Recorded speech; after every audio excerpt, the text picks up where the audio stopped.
warahmatullahi wabarakatuh. Alhamdulillah, nahmaduhu wa nasta'inuhu wa nastaghfiruhu wa na'udzu billahi min shururi anfusina wa min sayyiati a'malina may yahdihillahu fala mudilla lahu ومن يضلل فلا هادي له واشهد ان لا اله الا الله وحده لا شريك له واشهد ان محمدا عبده ورسوله اما بعد قال رسول الله صلى الله عليه وسلم فان اصدق الحديث كتاب الله وخير الهدي هدي محمد صلى الله عليه وسلم وشر الأمور محدثاتها وكل محدثة بدعة وكل بدعة ضلالة وكل ضلالة في النار. பெருமதிப்பிற்கும் மரியாதைக்கும் உரிய எல்லாம் உள்ள ஏக இறைவனின் நல்லடியார்களே, ஏக இறைவனுடைய பற்றாத பெருங்கருணையும் அன்பும் இந்த நிகழ்ச்சியில் தங்களை ஈடுபடுத்திக் கொண்டிருக்கிற நம்மவர்கள் அனைவர்களின் மீதும் என்றென்றும் நீடித்து நிலவட்டுமாக என்ற பிரார்த்தனையோடு இந்த உரையை நான் துவங்குகிறேன். கண்ணியத்திற்குரிய சகோதர சகோதரிகளே, இந்த நேரத்தில் திருக்குர்ஆனால் ஏற்படும் நன்மை தீமைகள் என்கிற தலைப்பு வழங்கப்பட்டிருக்கிறது. திருக்குர்ஆனால் ஏற்படும் நன்மை தீமைகள் என்று சொல்லும் பொழுது நமக்கு சில கேள்விகள் எழலாம்.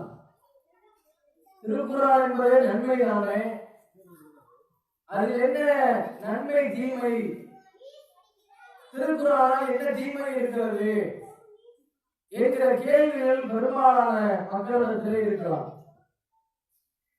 இந்த கேள்விகளை பிரித்து விளக்குவதற்காகவும் அதனால் ஏற்படக்கூடிய சாதகம் என்ன, திருக்குர்ஆனால் ஏற்படக்கூடிய பாதகம் என்ன என்பதை நமக்கு நாம் தெரிந்து கொள்ள வேண்டும் என்பதற்காகத்தான் இந்த தலைப்பு எனக்கு தரப்பட்டிருக்கிறது. கண்ணியத்திற்குரிய சகோதர சகோதரிகளே, அல்லாஹ் ரப்பல் ஆலமீன் இந்த திருக்குர்ஆனை ஒட்டுமொத்த சமூகத்திற்கும் சொல்லி காட்டுகிறான். வழக்கதை எஸ்ரல் குர்ஆன், இந்த குர்ஆனை நாம் உங்களுக்கு லேசாக்கி இருக்கிறோம். ஃபஹல் மின் முதக்கர், படிப்பினை பெறுவோர் யாரும் உண்டா என்று இறைவன் கேள்வி கேட்கிறார். குர்ஆனை நாம் லேசாக்கி இருக்கிறோம், இதுல சிரமம் கிடையாது, இதை படிச்சு பாடம் படிச்சு படிப்பினை பெறக்கூடியவர் உங்களை இருக்கிறார்களா என்று திருக்குர்ஆனில் ரப்பல் ஆலமீன் சொல்லி காட்டுகிறார். இந்த வசனத்திலேயே தெரிகிறது, திருக்குர்ஆன் என்பது முஸ்லிம்களுக்கு மாத்திரம் கிடையாது, முஸ்லிம்கள் மட்டும்தான் படிக்க வேண்டும் என்கிற ஒரு அறிவு இல்லை. கிறிஸ்தவர்கள் எடுத்து படிக்கலாம், இந்து மத சகோதர சகோதரிகள் எடுத்து படிக்கலாம், கடவுளே இல்லை என்று மறுக்கக்கூடிய நாத்திகர்கள் கூட படிக்கலாம் என்று திருமறை குர்ஆன் தெளிவாக சொல்லி காட்டுகிறது.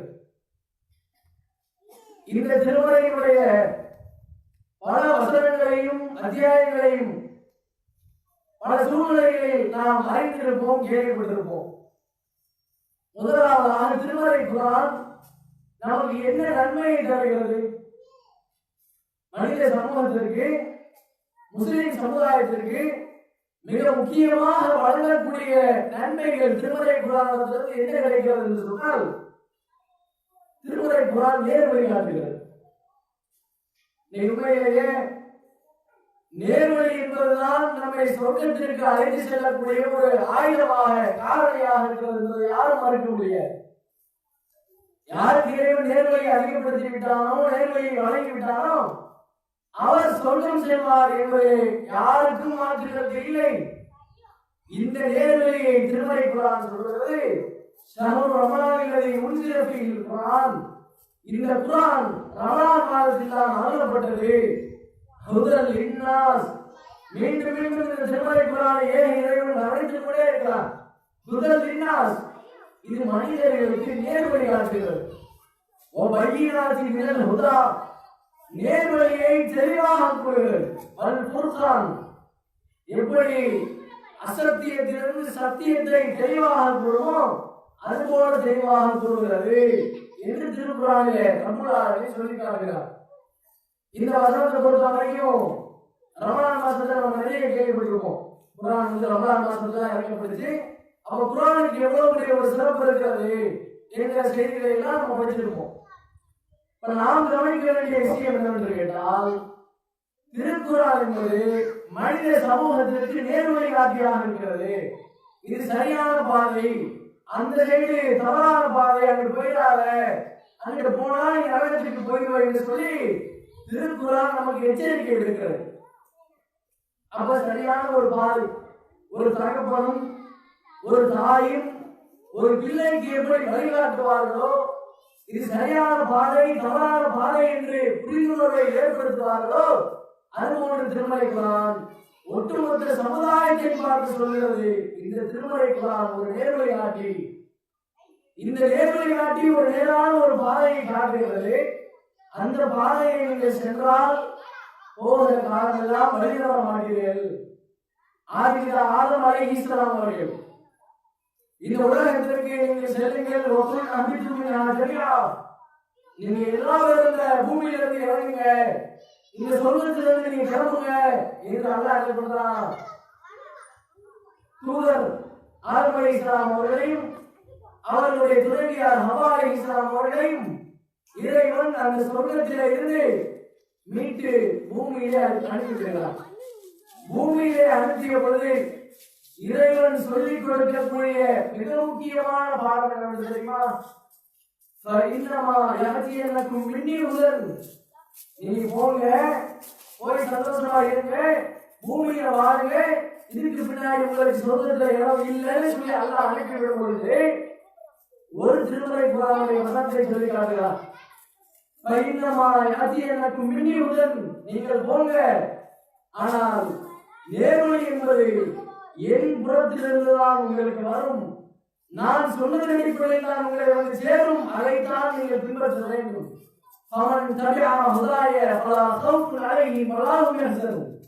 அந்த நேரான பாதையை யார் யாரெல்லாம் பின்பற்றுகிறார்களோ அவர்களுக்கு எந்த பயமும் இல்லை, அவர்கள் கவலைப்படவும் தேவையில்லை சொல்லுகிறது.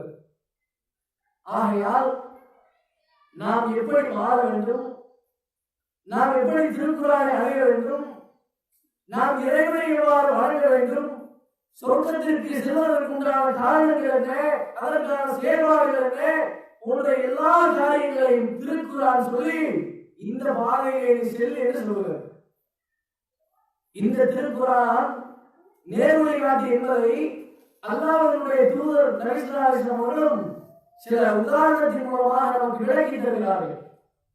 அல்லாஹ்வுடைய தூதர் நபி பெருமானார் அவர்கள் ஒரு செய்தியை சொல்றாங்க. அகமதுல பதிவு செய்யப்பட்டிருக்கிற 17634வது செய்தி. அல்லாஹ்வுடைய தூதர் ஸல்லல்லாஹு அலைஹி வஸல்லம் அவங்க சொல்றாங்க, லரபல்லாஹு மஸலன் சிராத்தன் முஸ்தகீமா, ஒரு நேரான பாதையை பற்றி அல்லாஹ் உதாரணம் கூறினான். அல்லாஹ் ஒரு உதாரணம் ஸல்லல்லாஹு அலைஹி வஸல்லம் உங்களுக்கு சொன்னானா, ஒரு நேரான ஒரு பாதையை பற்றி, அந்த நேரான பாதையை பற்றி அல்லாஹ்வுடைய தூதர் நபி பெருமானார் அவங்க விளக்குறாங்க. சஹாபாக்கள் என்ன விளக்குறாங்க? வஅலா ஜனபதி சிராத்தி சூரானிகிமா, அந்த நேரான பாதையிலே வலதுபுறமும் இடதுபுறமும் சில வாசல்கள் இருக்கிறது. எந்த வாசல் என்று சொன்னால் வலல் அபுவாபி சுதூருன் முர்காத்துன், அந்த ரெண்டு வாசல்களையும் ரெண்டு திரைச்சீலை தொங்கிக் கொண்டிருக்கிறது. வலது புறத்திலையும் இடது புறத்திலையும். உதாரணத்துக்கு இதுதான் நேரான பாதை. இந்த நேரான பாதை ஒரு பக்கம் இருக்கு, வலது புறத்துல ஒரு வாசல், இடது புறத்துல ஒரு வாசல். அந்த ரெண்டு வாசல்லையும் திரைச்சீலை தொங்கவிடப்பட்டிருக்கிறது. அந்த திரைச்சீலை தொங்கவிடப்பட்டதற்கு பின்னால் இன்னும் அந்த வாசலை பற்றி வர்ணிக்கிறார்கள். எப்படிப்பட்ட வாசல் என்றால் வாழல் பாபி சிராத்தி தாமின், அந்த வாசலுக்கு முன்னாடி ஒருத்தர் நின்று கொண்டிருப்பாராம். நேரான பாதை போதுல இந்த நேரான பாதைக்கு முன்னால் ஒரு தாமி, ஒரு அழைப்பாளர் நின்று கொண்டு மக்களை பார்த்து சொல்வாராம், எப்போ யா ஐயுஹன்னாஸ், மக்களே ஈமான் கொண்ட இறை விசுவாசிகளை என்று அழைத்து சொல்வார். உதுகுலு சிராத்த ஜமீஆ, நேரா போயிட்டே இருங்க, எங்கேயும் வளைஞ்சிடாதீங்க, எந்த திசையை நீங்க வளைஞ்சிடாதீங்க, நேரா நீங்க போய்கிட்டே இருங்க என்று சொல்வார். அப்படி சொன்னதற்கு பின்னால் வலா ததஅர்ரஜு, இந்த பக்கமும் நீங்க திரும்பிடாதீங்க, வலது புறத்தையும் போகாதீங்க, இடது புறத்தில் உள்ள வாசலை போகாதீங்க, நேராக நீங்கள் சென்று கொண்டே இருங்கள் என்று அந்த தாய் சொல்வாராம். அதுக்கடுத்த வதாயின் எதுவும் பௌகிஸ்ராத், நுழைய போறோம் நம்ம வாசலுக்குள்ள, அந்த வாசலுக்கு மேல் புறத்தில் ஒருத்தர் இருப்பார், அங்க ஒரு தாய், அங்க ஒரு அழைப்பாளர் நின்று கொண்டு மக்களை பார்த்து சொல்வாராம்,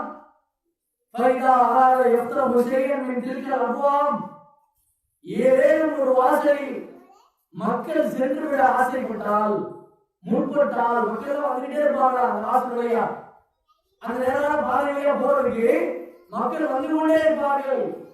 இந்த திரைச்சீலையையும் இந்த வாசல்களையும் பார்த்துவிட்டு மக்கள் அந்த வாசல்களை நுழைவதற்கு முற்பட்டால் அவர் சொல்வாராம், வைஹக், உங்களுக்கு நாசம் உண்டாகட்டும், உங்களுக்கு கேடு உண்டாகட்டும், இந்த வாசலில் நீங்க நுழைந்தீங்கன்னா நீங்க நாசமா போயிருவீங்கன்னு சொல்லி சபித்துக் கொண்டே இருப்பார் என்று அந்த வாசலுக்கு, அந்த நேரான பாதைக்கு மேல் இருக்கக்கூடியவர் சொல்வார். ஒருத்தர் முன்னாடி இருப்பாரு, முன்னாடி இருந்து சொல்லுவாரு, எங்கிட்ட வளர்ந்துடாதீங்க, நேரம் போய்கிட்டே இருக்க, வாழ்ந்துகிட்டே இருக்குன்னு சொல்லுவாரு. இன்னொருத்தர் அந்த பாலத்துக்கு முன்னாலே இருப்பாரு, அந்த பாலத்துக்கு மேல இருந்து சொல்லுவாரு, யார் யாரெல்லாம் இங்கிட்டு போறீங்களோ வலதுபுறம் போறீங்களோ நாசம் உண்டாகட்டும், யார் யாரெல்லாம் இடதுபுறம் போறீங்களோ உங்களுக்கு கேடு உண்டாகட்டும் சொல்லி சமைத்துக் கொண்டே இருப்பார். இதுக்கு பின்னால்தான் ரசூலுல்லாஹி ஸல்லல்லாஹு அலைஹி வஸல்லம் அவர்கள் இந்த பாலம் என்றால் என்ன, வலதுபுறம் உள்ள அந்த பாபு என்ன, அந்த வாசல் என்ன, போடப்பட்டிருக்கிற திரைச்சீலை அதற்கு உதாரணம் என்ன, அழைக்கக்கூடிய இந்த தாய் அவருக்கு உதாரணம் என்று சொல்லி பின்னால் பட்டியலிடுகிறார்கள். அதை பற்றி அண்ணன் பெருமானார் அவர்கள் சொல்வார்கள்,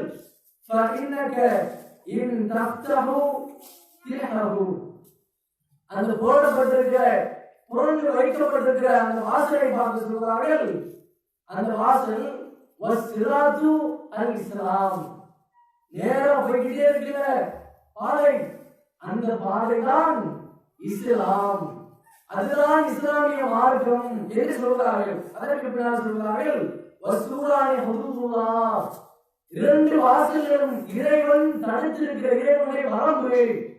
வரம்பு என்ன அர்த்தம்? திருக்க ஹுதூதுல்லாஹ் சொல்லிட்டு அல்லாஹ் சொல்றாங்க, திருமறை குர்ஆன்ல நிறைய வசனங்களை சொல்லுவோம். அப்ப இறைவன் வகுத்திருக்கிற வரம்பு என்று சொன்னால் இதுல நீங்க போக கூடாதுன்னு அர்த்தம், இந்த பாதையை நீங்க நுழைய கூடாதுன்னு அர்த்தம். அதற்கு பின்னால் வெளியார் விளக்குறாங்க, வல் அபுவாபுல் முஃபத்தஹா, துறந்து வைக்கப்பட்ட அந்த வாசல் இருக்கிறது, வஹாரிமுல்லாஹ், இறைவன் தடுத்திருக்கிற பாவ செயல்கள்.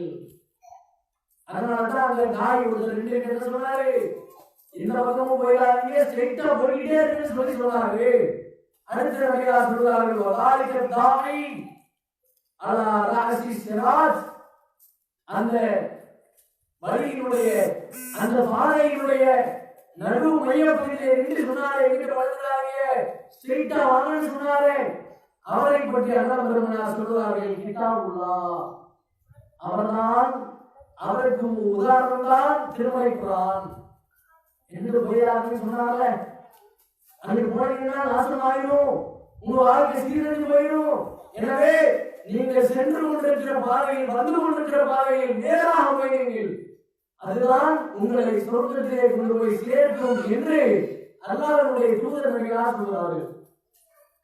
பாருங்க, இன்றைக்கு திருமறை குர்ஆன் சொல்லக்கூடிய ஒவ்வொரு வசனங்களையும் நீங்கள் எடுத்து பாருங்க, நம்முடைய வாழ்க்கைக்கு நன்மை கிடைக்கக்கூடியதாக இருக்கிறதா அல்லது தீமையை தரக்கூடியதாக இருக்கிறதா? உதாரணத்துக்கு சொல்ல போறோம், இன்ன ஸலாத்த தன்ஹா அனில் ஃபஹ்ஷாஇ வல் முன்கர். இந்த தொழுகை என்பது உங்களை வெட்கக்கேடான காரியங்களிலிருந்தும் தீமையான காரியங்களிலிருந்து தடுத்து நிறுத்தக்கூடிய ஒரு கேடயம். இந்த தொழுகை பற்றி சொல்றான். அப்ப தொழுதா நன்மையை கொண்டு வருகிறான். தொழுதா உங்களுக்கு சொல்ல கிடைக்குங்களா? நாளைக்கு வரும் உலகத்திலே அந்த ஹிசாபுடைய நாளை மறுமை நாளில் கேட்கப்படக்கூடிய முதல் கேள்வி தொழுகையை குறித்தான். இந்த தொழுகையினுடைய கேள்விக்கு ஒருவன் பதில் சொல்லிவிட்டால் பிறகு வரக்கூடிய கேள்விகள் எல்லாம் இலகுவாகிறது. லேசாக அவனுக்கு பாசாக அவன் சொல்வதற்கு போய்வான் என்று அல்லாஹ்வுடைய தூதர் வழியாக சொல்கிறார்கள். திருக்குர்ஆன் போதனை செய்கிற விஷயங்கள் நமக்கு நன்மையை தருகிறதா தீமையை தருகிறதா? நன்மையை தான் தருகிறது. அஸ்ஸௌமு ஜுன்னத்துன், நோன்பை பற்றி சொல்கிற பொழுது இந்த நோன்பு என்பது உங்களுக்கு ஒரு கேடயம். அஸ்ஸௌமு ஜுன்னத்துன், இந்த நோன்பு என்பது உங்களுக்கு ஒரு கேடயத்தை போன்று. நோன்பு காலத்தில் அப்படிதான் இருக்கிறோம்.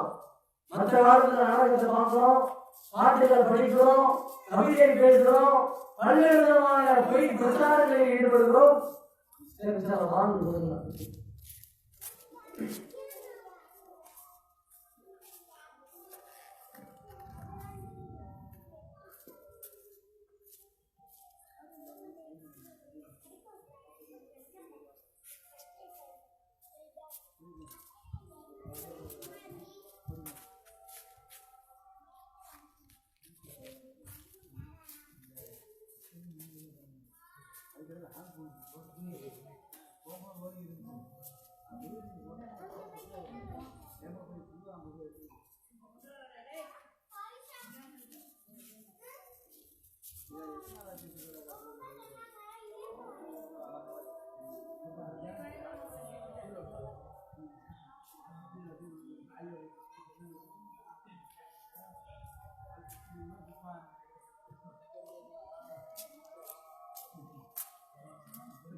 ஆக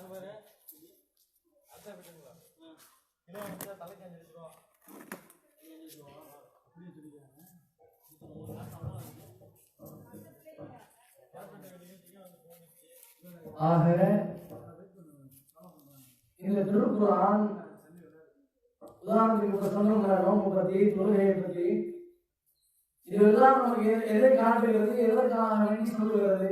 இந்த அறிவுரையெல்லாம் நாம் சொர்க்கம் செல்ல வேண்டும்.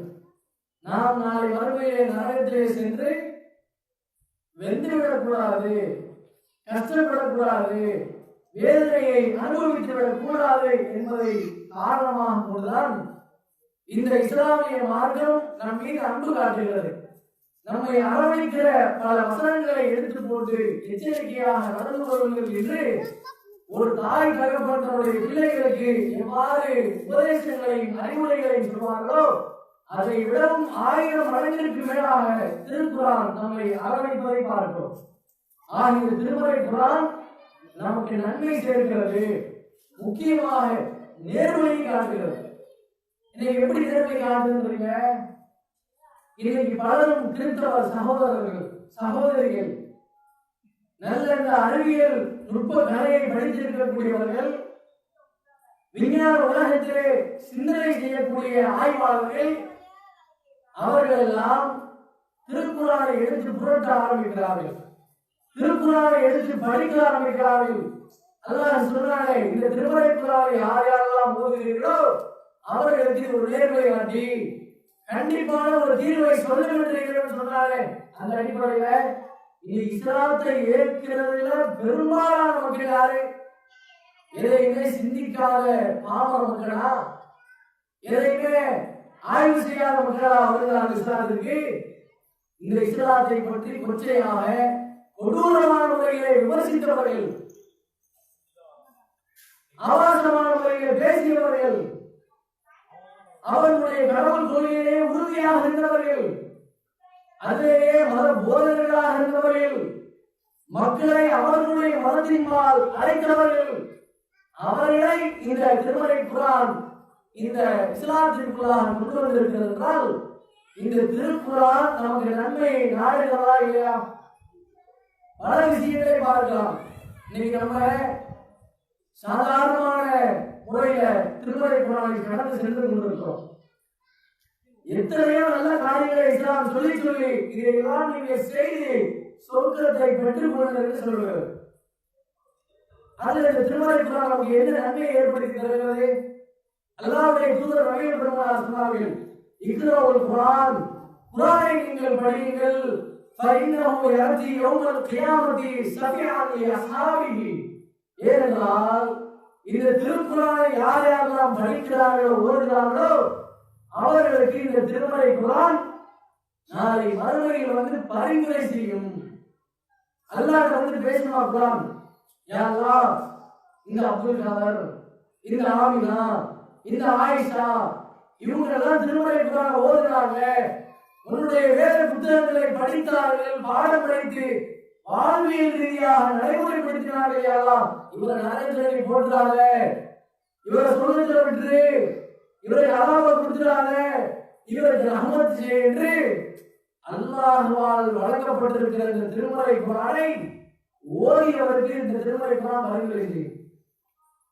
இதுல மிக முக்கியமான கவனிக்க வேண்டிய விஷயம் கேட்டா, அல்லாஹ்வுடைய தூதரும் பரிந்துரை செய்வாங்க. அல்லாஹ்வுடைய தூதரும் நாளை மறுமையிலே வந்து நின்றதற்கு பின்னால் எல்லா மக்களும் ஆதம் அலைஹிஸ்ஸலாம் அவர்களை நோக்கி ஓடுவார்கள், எங்களுக்கு பரிந்துரை செய்யுங்க, அல்லாஹ் வந்து பேசுங்க, நாங்கள் சொல்லுவோம் சொல்லி பரிந்துரை பேசுவதற்கு கேட்பார்கள்.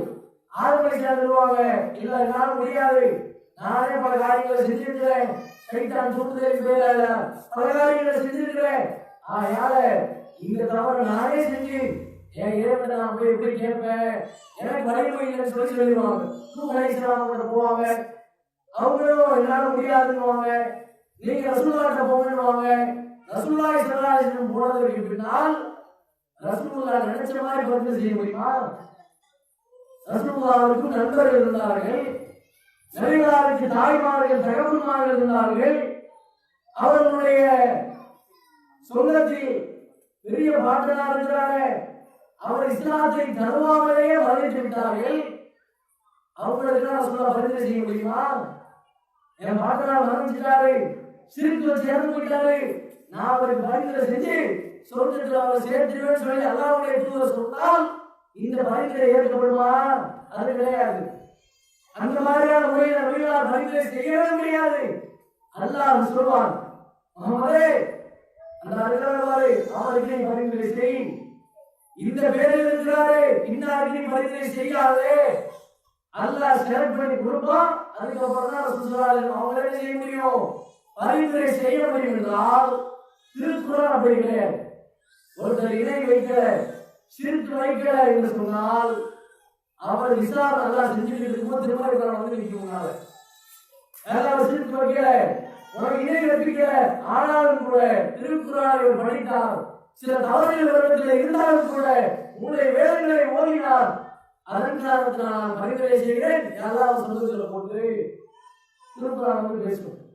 இதுல அல்லாஹ் திருக்குர்ஆனை சரக்குலாம் கொடுக்க மாட்டான். நம்ம ஓதினா கன்ஃபார்மா வந்து பேசு, அல்ல நடக்கிற போட்டான்னு சொல்லி பேசு. அப்ப இவ்வளவு ஒரு சிறப்புகளை நாளை மறுமையை வந்து நமக்காக பரிந்துரை பேசுகிறது என்றால் திருக்குர்ஆன் நமக்கு நன்மையை தருகிறது. நான் பரிந்துரை செய்கிறேன், நீங்க படிக்கவே சொல்லுங்க. நான் அல்லாஹ் உங்களுக்காக மறுமையில பேசுறேன், நீங்க திருக்குர்ஆனை படிச்சுக்கங்க, அதுல நீங்க பாடம் படிங்க என்று திருக்குர்ஆன் நமக்கு நினைவூட்டி கொண்டே இருக்கிறது. இன்னும் இந்த திருமறை குர்ஆனுடைய மகிமையை பார்த்தீர்கள், நாம் தெரிந்திருக்கிறோம் சில விஷயங்களை எல்லாம், தெரிந்தும் கூட மனம் முரண்டாக நாம் காலங்களை தவறான நேரங்களை கழித்து கொண்டிருக்கிறோம். அல்லாஹ்வுடைய தூதர் நபிகளார் சொன்னார்கள், லா ஹர்ஃபுன் அலிஃபுன் லாமுன் மீமுன், அலிஃப் லாம் மீம் என்பது ஒரு எழுத்து என்று நான் சொல்ல மாட்டேன் அப்படிங்கிறார் ரசூலுல்லாஹ். சபா ஒரு எழுத்து என்ன? அலிஃபுன் ஹர்ஃபுன், அலிஃப் என்பது ஒரு எழுத்து, லாமுன் ஹர்ஃபுன், லாம் என்பது ஒரு எழுத்து, மீமுன் ஹர்ஃபுன், மீம் என்பது ஒரு எழுத்து. ஒவ்வொரு எழுத்துக்கும் அல்லாஹ் ஒரு நன்மையை தருவான். அந்த ஒரு நன்மை 10 மடங்காக உங்களுக்கு கூலி கொடுக்கப்படும் என்று இறை தூதர் நபிகளார் சொல்கிறார்கள். நீங்க சொல்றதெல்லாம் சொல்றா, ஆனா குர்ஆன் ஓதுறதுதான் கஷ்டமா இருக்குது. பெற்றோர்களாக எங்களுக்கு ஓத தெரியாதவர்களுடைய விளைவின் காரணத்தினால பிள்ளைகளை மற்ற மதரசாக்களை நாங்கள் படிக்க விடுகிறோம். வேற என்ன காரணங்கள் இருக்குது? தெரிஞ்சா நாங்களே வீட்டில் உட்கார்ந்து சொல்லிக் கொடுப்போம் என்று நமக்குள்ளாக பல சிந்தனைகள். ஓத தெரியாத ஒரு நாள் தானே இந்த நன்மைகளை எல்லாம் பெற முடியும். நான் திக்கி ஓதுறேன், நான் ஒரு நாள் ஃபுல்லா டைம் எடுத்து ஒரு நாள் படிக்கணுங்கிற ஆர்வத்தில் இறங்கினா கூட 2 லைனை தாண்ட மாட்டேங்கிற. இதுக்கு என்ன பண்றது? இதற்கும் இஸ்லாம் தீர்வு சொல்கிறது, இதற்கும் இஸ்லாம் நமக்கு வழிகாட்டுகிறது. அல்லாஹ்வுடைய தூதர் நபி பெருமானார் ஸல்லல்லாஹு அலைஹி வஸல்லம் சொல்றார்கள், அல்-மாஹிருல் குர்ஆன், குர்ஆனை யார் மனப்பாடம் செய்து நல்ல சரளமாக ஓதுகிறார்களோ அவர்களுக்கு நபிகளார் சொல்கிறார்கள், அவர்கள் கிராமின் பரலா, சங்கை மிக்க மாணவர்களோடு இருப்பார்கள் என்று நபிகளார் சொல்கிறார்கள். நமக்கு உள்ள அந்த கேள்விகளுக்கு தீர்வு கொடுக்கிறதாக அல்லாஹ்வுக்கு அடுத்து சொல்றார்கள். ஒருவர் குர்ஆனை ஓதுவார், எப்படி ஓதுவார்? குர்ஆனை திக்கி ஓதுவார், சங்கடப்பட்டு ஓதுவார். ஐயோ நமக்கு ஓத தெரியலையே, அதே நேரத்தில் ஒரு வார்த்தையை 10 தடவை படிக்கிறவன். இப்படிப்பட்ட மக்களுக்கு இஸ்லாம் சொல்கிறது, வலஹு ஷாக்குன் லஹு அஜ்ரான், அவருக்கு 2 கூலி இருக்கிறது என்று அல்லாஹ்வுடைய தூதர் சொல்றாங்க. சரளமா ஓதிட்டு போறதுக்கு 1 கூலியா, திக்கி போறதுக்கு 2 கூலியா, டபுள் மடங்கு நன்மை வச்சுக்கிறாங்கன்றது இஸ்லாம். அப்படி என்ன 2 நன்மை இருக்கு? 2 மடங்கு நன்மையை சரளமாக ஓதுவதை விட உள்ள ஒரு சிறப்பை திருக்குர்ஆன் திக்கி ஓதுவதற்கு கொடுத்திருந்தால் என்ன காரணம்? காரணத்தை நாமே புரிந்து கொள்ளலாம். ஒரு எழுத்தை ஓதினால் 1 நன்மை, அந்த 1 நன்மை 10 நன்மைக்கு சமமானது. ஒருத்தர் ஓதுறாரு, குல் ஹுவல்லாஹு அஹத் அல்லாஹு ஸமத் லம் யலித் வலம் யூலத் வலம் யகுல் லஹு குஃபுவன் அஹத் சொல்லி வரிசையா சரளமா ஓதி முடிச்சாரு. சில திக்கு திக்கி போகக்கூடிய ஆட்கள் அதே வசனத்தை எடுத்து குள் குள் குள் அல்லா அகது அகதுன்னு சொல்லி ஒரு எழுத்தையே 5 தடவை 10 தடவை வரக்கூடிய ஆட்கள் இருக்கிறாங்க. அப்ப கால்குலேட் பண்ணி பாருங்க, ஒரு எழுத்தையே 10 தடவை ஓடுறா எத்தனை எண்மை நமக்கு கிடைக்குது. அதனால கவலைப்பட வேண்டிய அவசியம் இல்லை, இதுல சங்கடப்பட வேண்டிய அவசியம் இல்லை. இன்னும் என்னுடைய முயற்சிகளை நான் அதிகப்படுத்திக் கொள்வேன், இன்னும் என்னுடைய ஆர்வங்களை நான் அதிகப்படுத்திக் கொள்வேன். குர்ஆனே ஓத தெரியல, அடிப்பாத்தாவே தெரியல, நம்ம என்ன பண்ணணும்? அதோட விட்டுறதா? இன்றைக்கு இறைவனின் அருளால் திருக்குர்ஆன் தர்ஜுமாவை நாம் என்ன செய்திருக்கிறோம், வெளியிட்டிருக்கிறோம். அதை எடுத்து படிக்கலாமா இல்லையா? குர்ஆன்ல போய் என்னத்தான் அல்லாஹ் சொல்கிறான், எத்தனை வரலாற்றை சொல்கிறான், எத்தனை நன்மையான காரியங்களை சொல்கிறான், நரகத்தை பற்றி பட்டியலிடுகிறான், சொர்க்கத்தை பற்றி பட்டியலிடுகிறான், மறுமையிலே என்னென்ன காரியங்கள் எல்லாம் நடக்கும் என்று எச்சரிக்கை செய்கிறான். அதை எல்லாம் படித்தாமலாவது நம்முடைய இறைச்சத்தை நாம் வலுப்படுத்த வேண்டாமா? அதான் திருமணம் சொல்றது, குர்ஆனை படிங்க, நன்மை இருக்கும் உங்களுக்கு. இதை படிச்சா நாளை வர நன்மையை நீங்க எதிர்பார்க்கிறார் இஸ்லாம் சொல்கிறது. அப்ப இந்த மாதிரியான விஷயங்களை, திருமறை குர்ஆனை படிக்கிற விஷயங்களை நம்முடைய ஆர்வங்களை அதிகப்படுத்திக் கொள்ள வேண்டும் என்று இஸ்லாம் சொல்கிறது. அடுத்து நீங்க பார்க்கலாம், உயிர் வாழும் பொழுதே இவ்வளவு ஒரு சிறப்புகளையும் மாண்புகளையும் திருமறை குர்ஆன் சேர்க்கிறது. ஒருத்தர் மரணிச்சார், உயிரே அவருக்கு போயிடுது. உயிர் போனதுக்கு பின்னால மண்ணில கபர்ல அடக்கம் செய்ய போறாங்க. அடக்கம் செய்கிற இடத்தில் கூட மண்ணிலையும் மாண்பு சேர்க்கிற ஒரு விஷயம் இருக்கும் என்றால் அது திருமறை குர்ஆன் தான். எப்படி மாண்பு சேர்க்கிறது?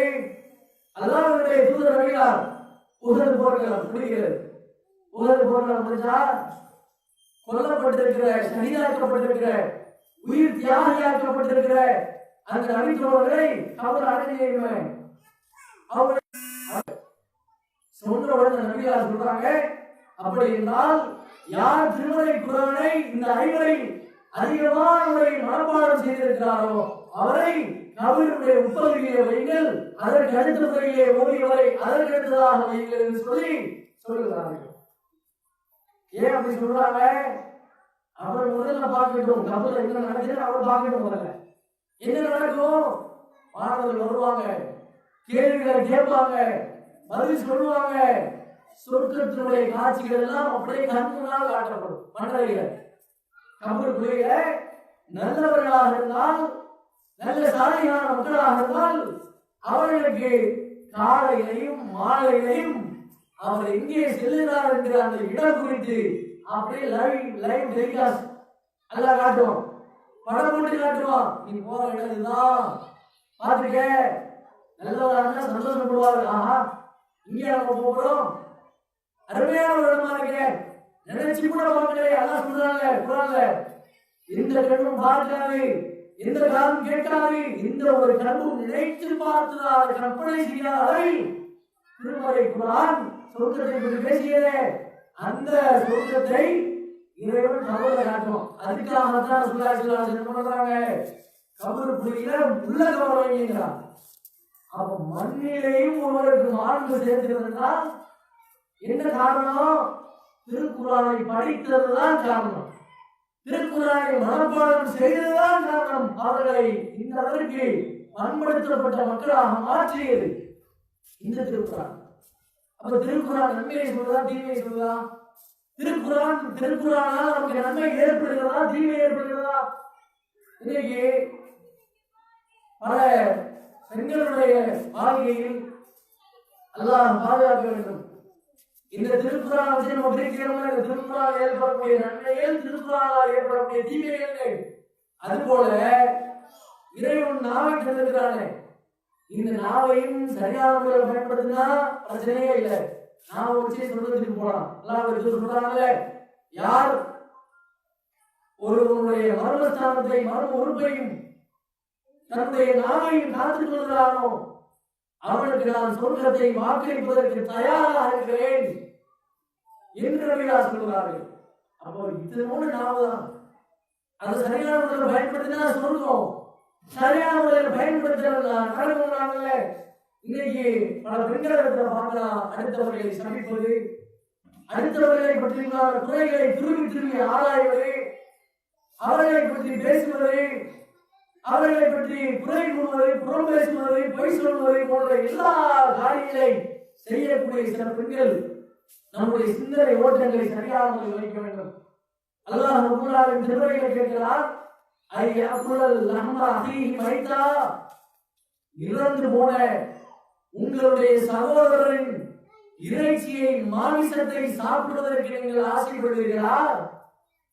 அடுத்தவங்களை பத்தியே பேசுறீங்களே, அடுத்தவங்களுடைய குறையை நோண்டி நோண்டி பார்க்கிறீங்களே, திரும்பி திரும்பி ஆராய்கிறீங்களே, நீங்கள் உங்களை பார்த்து இத்தகையவர்களை பார்த்ததாக கேட்கிறான். உங்களுடைய சகோதரனின் அந்த மையத்தினுடைய அந்த கபிலே கிடக்கிற அந்த கறியை சாப்பிடுவதற்கு விரும்புகிறீர்களா? அப்படி சாப்பிடுகிறீர்களா நீங்கள் என்றதாக சொல்லிவிட்டு கேட்கிறான். அதுதான் சொல்வதால் அதை நீங்கள் உண்மையாகவே வெறுப்பீர்கள். யாரும் சாப்பிட மாட்டோம். மனுஷங்களை சாப்பிடுவோமா? நீ மனுஷங்களை சாப்பிடுவதற்கான அந்த வீடியோ காட்சிகள் செய்திகளை எல்லாம் படிக்கும்போது அனுமதிக்கத்தக்க ஒரு உணர்வை ஏற்படுத்துகிறது. என்னடா அது, மனுஷனை சாப்பிடுறானா என்ற உணர்வை ஏற்படுத்துகிறது. அந்த உணர்வை நாம் பல மனிதர்களுடைய வாழ்க்கையை சிந்தித்து பார்க்க வேண்டும். அதான் திருமறை குரான் சொல்லுது, நான் சரியா வைங்க. அதான் நஜா அல்ல ஐனை, உங்களுக்கு நாம் 2 கண்களை தரவில்லையா, ஒரு நாவை தரவில்லையா? கேட்கிறான். 2 கண்ணை தந்திருக்கிறோம், ஒரு நாவை உங்களுக்கு தரவில்லையா? வசனத்தை 2 உதவிகளை உங்களுக்கு தரவில்லையா? திருக்குறள் கேட்கிறான். இதெல்லாம் ஒரு அனுப்புடை தானே. இந்த அனுப்புடை விஷயத்தில் எப்படி இருக்கிறீங்க? அப்ப திருக்குறள் சொல்லுறது, நாம உங்களுக்கு கொடுத்திருக்கிறோம், நல்ல முறையில் பயன்படுத்துங்க, சொர்க்கம் போகிறது. தீய முறையில் பயன்படுத்தினா நாளைக்கு ஒரு வரும்.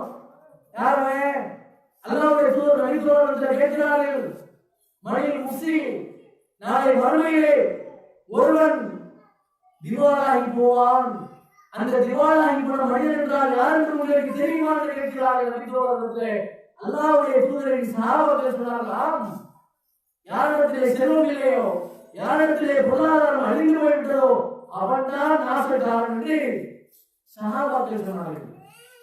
அல்லாஹ்வுடைய தூதர் சொன்னார்கள், நபி தோழர்களே, செல்வம் யாரிடத்திலே குறைந்து போயிருக்கிறதோ இல்லையோ அவன் நாசக்காரன் அல்ல, அவன் நாளை மறுமையிலே அழிந்து போனவன், திவாலாகி போனவன் அல்ல. ஒருவன் இருக்கிறான், அவன் தொழுகையை கொண்டு வருவான், அவன் நோன்பை கொண்டு வருவான், ஜக்காத்தை, ஹஜ்ஜை, இறைச்சத்தை கொண்டு வருவான். அவனுக்கு எதிராக சில கூட்டங்கள் அப்படியே வரிசைப்படுத்தப்பட்டிருக்கும். ஏன் இருக்கிறார்கள்? மக்கள் எல்லாம் ஆச்சரியப்பட்டு பூரித்து பேசுகிறார். அந்த நேரத்தில் இறைவன் ஒரு காட்சிகளை அங்கே காட்டுகிறான். உனக்கு எதிராக இத்தனை பேர் இருக்கிறார்கள், ஏன்? அல்லாஹ் விசாரணை செய்வான். ஒவ்வொருவரும் சொல்வார்கள், ஒரு எசுப்பு ஆதா, இறைவா, இவர் என்னை திட்டினார், இந்த பெண்மணி என்னை திட்டினார், என்னை புறம் பேசினார், இந்த ஆண் என்னை புறம் பேசினார், என்னை திட்டினார், ஒரு எஸ்திக்கு திமா, என்னுடைய ரத்தங்களை ஓட்டினார், என்னை கடனாளிக்கு கொடுக்காமல் போயிட்டாரு, குடும்பத்தாட்டி சொல்லாமல் போயிட்டாரு, எல்லாம் வந்து நிற்கும். எல்லா துறைகளும் வந்து அங்கே சமர்ப்பிக்கப்படும். அல்லாஹ் என்ன செய்வான்? உனக்கு அறிவு வைக்கப்படாத ஓ நன்மையை கூட கொண்டு வா, இவன் தலையை கட்டு, என்னதான் சொல்றதுக்கு போனா இன்னும் பாவனை செஞ்சுட்டே இருந்திருக்கான். எழுத்து கொடுக்கறதுக்கு நன்மை இல்லை. அல்லாஹ் என்ன செய்யறான்னா உன்னுடைய தீமையை கூட கொண்டுவான். குற்றச்சாட்டு கொடுத்திருக்கிறல்ல, ஓ தீமையை கூட கொண்டுவா, இவன் தலையில கட்டு. சொர்க்கத்திற்காக வந்து சொர்க்கத்திற்கு அரசனாக திகழ வந்த நீ நரகத்திற்கு போ. நன்மையை கொண்டு வந்தே, நன்மை மூட்டை மூட்டையாக கொண்டு வந்தாயே, நீ உன்னுடைய நாவை திருக்குறான் சொன்னதன் அடிப்படையில் பயன்படுத்தாமல் இருந்த காரணத்தினால் நரகத்திற்கு செல். நீங்கள் எல்லாம் சொர்க்கத்திற்கு செல்லுங்கள். அப்ப திருக்குறான் நமக்கு என்ன போதிக்கிறது? நன்மையை தான் போதிக்கிறது, தீமையை நமக்கு போதிப்பதில்லை. இந்த நன்மையான அறிவுரைகளையும் நாம் செவியிட்டு வாழ்ந்தால் நமக்கு திருமறை குரான் நன்மையை தருகிறது. திருமறை குரான் என்ன தீமையை நமக்கு வழங்குகிறது? அதை செஞ்சு பார்க்கணுமா இல்லையா? திருக்குறான் என்ன தீமை தருகிறது என்று சொன்னால், உதாரணத்துக்கு 4 விஷயத்தை நம்ம சொன்னோம்ல, நாவு என்பது ஒரு அற்புதம், ஒரு அருள்கொடை. அந்த நாவை ஒருத்தர் சரியா பயன்படுத்தினான்னா சொல்ல இருக்கும். அந்த நாவை முறையா பயன்படுத்தல அப்படின்னா நரகம் போவான்.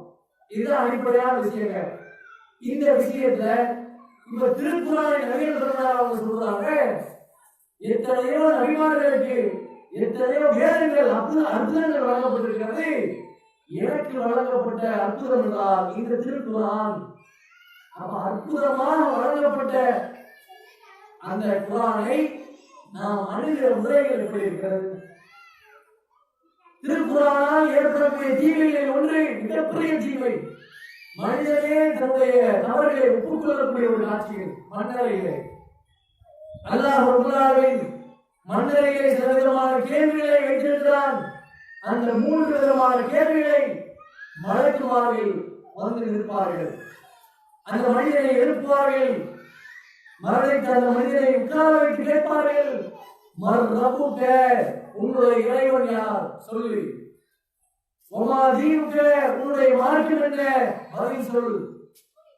மா ஹாதர் ரஜுல், இந்த மனிதரை பற்றி உனக்கு தெரியுமா? 3 கேள்விகள். அவர் சொல்வார்கள், மர்ரபுக என்றால் ரப்பி அல்லாஹ், என்னுடைய இறைவன் அல்லாஹ் என்று சொல்வார்கள். ஒமா தீனுக, உன்னுடைய மார்க்கம் என்று கேட்கிறவர்கள் தீனியல் இஸ்லாம், என்னுடைய மார்க்கம் இஸ்லாம் என்று சொல்வார். மா ஹாதர் ரஜுல், இந்த மனிதரை பற்றி உனக்கு தெரியுமா என்று கேட்கிறவர்கள் அவர் சொல்வார், இவர்தான் அல்லாஹ்வுடைய தூதர், இறை தூதர், இறுதி தூதர் என்று சொல்வார். இவங்கெல்லாம் யாரு? திருக்குறானை படிச்சவங்க, திருக்குறானை தெரிஞ்சுக்கிட்டவங்க, அதன் அடிப்படையிலே பதில் சொன்னவர்கள். திருக்குறானை படிக்காத மக்கள் சொல்வார்களா, லா தரைத்தவளா தரை, நாங்கள் படிக்கவும் இல்லை மனப்பாடம் செய்யவும் இல்லை. மனுஷர்களுக்கு சொல்லக்கூடிய ஸ்டேட்மெண்ட் பாருங்க, திருக்குறானை படிச்சாதான் தெரியும் அல்லாஹ்வை பற்றியும் அல்லாஹ்வுடைய தூதரை பற்றியும் இந்த மார்க்கத்தை பற்றியும் நான் விளங்க வேண்டும் என்றால், தெரிய வேண்டும் என்றால், அதற்கு மிக முக்கியமாக காரணமாக அமைந்தது திருமறை குர்ஆன். அந்த குர்ஆனை நான் படிக்கவில்லை. அல்லாஹ்வுடைய தூதர் என்று பேசிக் கொண்டிருந்தார்கள், அல்லாஹ் என்று சொல்லிக் கொண்டிருந்தார்கள். ஆனால் நானோ அலட்சியப்பட்டு தெரிந்து கொண்டிருந்தேன். அதன் காரணத்தினால் எனக்கு தெரியவில்லை. அப்ப திருக்குறான் பாருங்க, திருக்குறான் ஒன்றை படிக்காமல் இருந்தவருடைய விளைவு பாருங்க. மன்னர்கள் வந்து அல்லாஹ்ட்ட புலம்புவான், குர்ஆனை படிக்கிறேன்னு சொல்லி புலம்புவான். அல்லாஹ் விட்டுருவானா? அந்த மனிதனுடைய நெற்றி பொட்டிலே நடு மண்டையிலே இரும்பு சம்மட்டியை எடுத்து மாணவர்களை கொண்டு அல்லாஹ் அடிக்க வைப்பான். அடிக்க வைத்தால் மனிதர்களையும் ஜின்களையும் தவிர எல்லா உயிரினங்களும் அதை செவியுற்று அலறுகிறது என்கிற விஷயங்களை நாம் பார்க்கிறோம். ஆனால் ஏன் ஏற்படுகிறது? திருக்குறானை முறையாக அணுகி இல்லை என்றால் மன்னரை வாழ்க்கையை நீ சந்திக்கக்கூடிய கேள்விகளுக்கு உன்னால் பதில் சொல்ல இயலாது. திருக்குறான் சொல்கிறது. அடுத்த பாருங்க, அல்லாஹ் ரப்பல் ஆலமீன் இந்த திருமறை குர்ஆனை பற்றி சொல்லுகிற பொழுது, அம்மாவன் தாதா, யார் வரம்பு மீறுகிறார்களோ, வஆஷரல் ஹயாத் துன்யா, இந்த துன்யாவை உலக வாழ்க்கையை யார் தேர்வு செய்து கொள்கிறார்களோ, ஃபைனல் ஜஹீம ஹியல் மஅவா, அவர் தன்னுடைய தங்குமிடத்தை நரகமாக தேர்வு செய்து கொள்வார்கள். வஅம்மாமன் காஃப மகாம ரப்பிஹி வலா நஃப்ஸ அனில் ஹவா, யார் மனோயிச்சையின் அடிப்படையில் வாழாமல் திருமறை குர்ஆனோடும் நபிகளாருடைய வழிமுறையோடும் வாழுகிறார்களோ, ஃபைனல் ஜன்னத ஹியல் மஅவா, அவர் தன்னுடைய இருப்பிடத்தை சொர்க்கமாக தேர்வு செய்து கொள்கிறார். என்ன விளங்குதா? குர்ஆன் அடிப்படையில் ஒருத்தர் வாழ்ந்தாங்கன்னா ஃபைனல் ஜன்னத ஹியல் மஅவா, அவருடைய வாழ்க்கை, அவருடைய தங்குமிடம், இருப்பிடம் சொர்க்கம். சொர்க்கத்தின் அடிப்படையில் இல்லாமல் மனோயிச்சின் அடிப்படையில குர்ஆன் என்னத்தை சொல்லிட்டு போகட்டும்.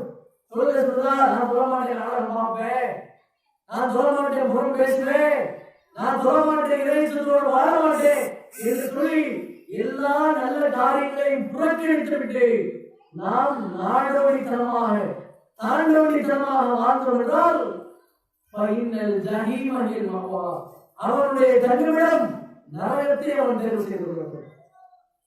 கண்ணியத்திற்குரியவர்களே, திருமறை குர்ஆனை அணுகிற விதத்தில் அதனுடைய முறைகளை புரிந்து கொண்டு அதனுடைய சிறப்புகளை மாண்புகளையும் விளங்கிக் கொண்டு திருக்குர்ஆனை நாம் அணுகி அதை படித்தால் நாம் சொர்க்கம் செல்வோம் என்று திருக்குர்ஆன் சொல்கிறது. நாம் அருள் செய்யப்படுவோம் என்று திருக்குர்ஆன் சொல்கிறது. திருக்குர்ஆனை புறந்தள்ளிவிட்டு திருக்குர்ஆனுடைய அறிவுரைக்கு செவிமடுக்காமல் தாண்டவடித்தனமாக நம்முடைய வாழ்க்கையை நாம் அமைத்துக் கொண்டோம் என்றால் அதே திருக்குர்ஆன் நாளை மறுமையிலே வந்து சொல்லும், யா அல்லாஹ், நீ திருக்குர்ஆனை இவனுக்கு வழங்கியிருந்தால் உன்னுடைய அறிவுரைகள் இவனுக்கு கூறப்பட்டது, உன்னுடைய செய்திகள் இவனுக்கு வழங்கப்பட்டது, ஆனால் கூட இவன் அலட்சியப்படுத்தி நம்முடைய வாழ்க்கையை திரிந்து கொண்டிருந்தான், அதனால் இவனுக்கு நரகத்தை கொடு என்று அதே திருமறை குர்ஆன் பேசும். எப்படி திருமறை குர்ஆனை படித்தால் இறைவனுடைய வேதத்தை இவன் படித்தான் என்று வந்து சொல்லுவதோ அதே குர்ஆன் வந்து பேசும், இறைவா உங்களுடைய வேதத்தை இவன் படிக்கவில்லை, இவனுக்கு நரகத்தை கொடு என்று சொல்லும். ஆக பெண்களாகியவர்கள் சில வேலைகள் இருந்தாலும் கூட இவ்வளவு வேலை வச்சு எப்படி பார்க்கறது? காலையில் எந்திரிக்கணும், காலையில் நாஸ்தாக்கணும், பிள்ளை குட்டிகளை ஸ்கூலுக்கு கொண்டு போய் விட வேண்டிய தேவைகள் இருக்கிறது, அதுக்கப்புறம் பாத்திரம் விளக்கணும், துணி வைக்கணும், மதியான சாப்பாடு ரெடி பண்ணணும், எவ்வளவு விஷயம் இருக்குது. இதையெல்லாம் தாண்டி நாங்கள் எப்படி திருமறை குர்ஆனை படிக்கிறது? சிந்தனை செய்வார்கள். நாடகத்தில் அவர்கள் அந்த நேரத்தில் திருமறை குர்ஆனை படிக்கலாம். சக பெண்களிடத்திலே தேவையற்ற காரியங்களை பற்றி பேசுகிறவங்க அந்த நேரத்தில் திருமறை குர்ஆனை படிக்கலாம். தவறான காரியங்களை பார்க்கிற பொழுது நம்முடைய சிந்தனைகளை மறுநடிக்கிற செய்தியை பார்க்கிற பொழுது அதை புறந்தள்ளி விட்டு என்னுடைய ரப்பினுடைய வார்த்தைகளை நான் படிக்கிறேன் என்று அதற்கு நாம் நேரம் ஒதுக்கலாமா இல்லையா?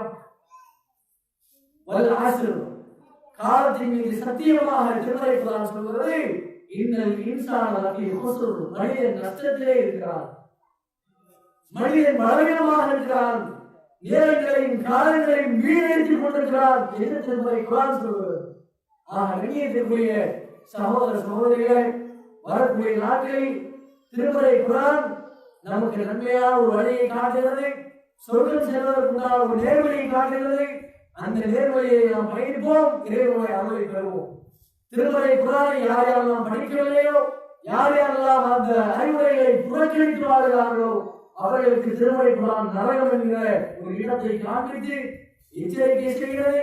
இந்த எச்சரிக்கையை உருவாகிய நாம் வரக்கூடிய நாட்களில் திருமறை குர்ஆனை முறையான முறையிலே சரியான முறையிலே அணுவோம், இறைவனுடைய திருப்தியை பெறுவோம், இறைவனுடைய அதிருப்தியிலிருந்து நம்மை நாம் தற்காத்துக் கொள்வோம். ரப்புல் ஆலமீன் நம் அனைவருக்கும் அருள் செய்ய போதுமானவர் என்கிற பிரார்த்தனையோடு என்னுடைய உரையை நிறைவு செய்கிறேன். அஸ்ஸலாமு அலைக்கும் வரஹ்மத்துல்லாஹி வபரகாத்துஹு. சபையை கலைக்கிற பொழுது அண்ணார் பெருமானார் நபிகள் நாயகம் சொன்னார்கள், சுப்ஹானக அல்லாஹும்ம வ பிஹம்திக அஷ்ஹது அன் லா இலாஹ இல்லா அன்த அஸ்தக்ஃபிருக வ அத்தூபு இலைக்.